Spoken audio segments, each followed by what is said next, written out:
यासिर साहब, आपकी क्या रेटिंग बनी वहाँ बीजिंग से? वहाँ मीडिया क्या मुकामी कह रहा है कि चाइना कैसे एंटिसिपेट कर रहा है? ये तो अनवर साहब ने बताया कि अमरीकी यानी साइड है वो कैसे इसको ले रही थी। चाइना से क्या एंटिसिपेशन है?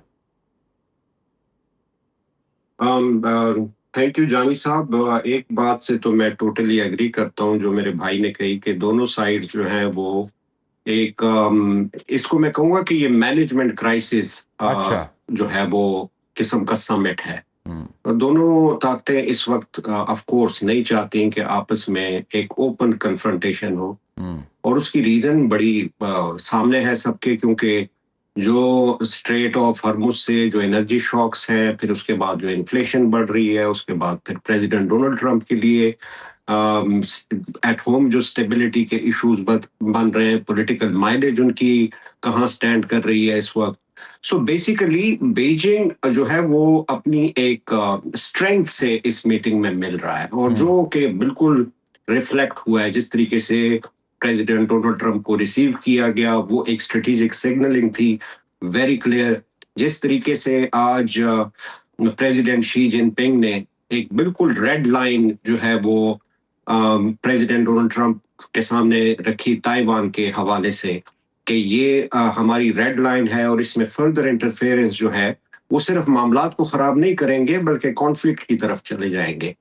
हाँ, बीजिंग ये सोच रहा है कि जहां तक आपकी हमारे जो तिजारती ताल्लुकात हैं उसमें फ्लेक्सिबिलिटी है, उसमें हम कोऑपरेट कर सकते हैं, गिवन द फैक्ट कि वो जो आपने हमारे ऊपर इकोनॉमिक डीकपलिंग या जो ट्रेड एंड टैरिफ वॉर की जो कोवर्जन, इकोनॉमिक कोवर्जन जो है, अगर आपने वो कंटिन्यू रखी तो उसका मुकाबला हम करेंगे, उसका हम जवाब देंगे। लेकिन अगर आप उसमें हमारे साथ फ्लेक्सिबिलिटी शो करते हैं तो हमारे हाथ खुले हैं, हम आपके साथ फ्लेक्सिबिलिटी शो करेंगे।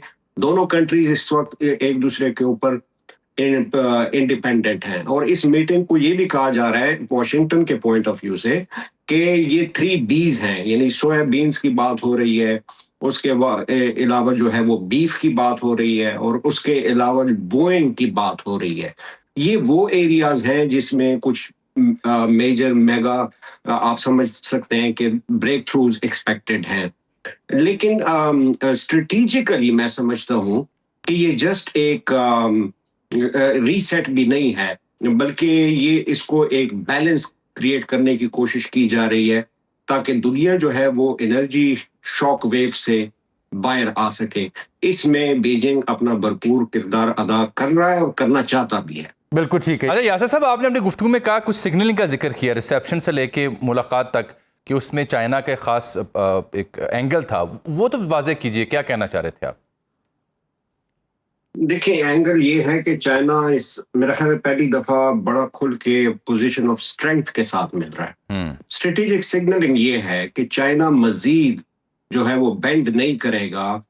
अगर कोई वेस्टर्न हेजेमोन या जिस तरह अमेरिका उसको अपनी टर्म्स एंड कंडीशंस के ऊपर मजबूर करना चाहेगा, जो आज से 30 साल पहले या 25 साल पहले चाइना था, चाइना खुद को समझता है कि ये न्यू चाइना है जो कि कोऑपरेशन तो कर सकता है और कॉन्फ्रंटेशन भी कर सकता है।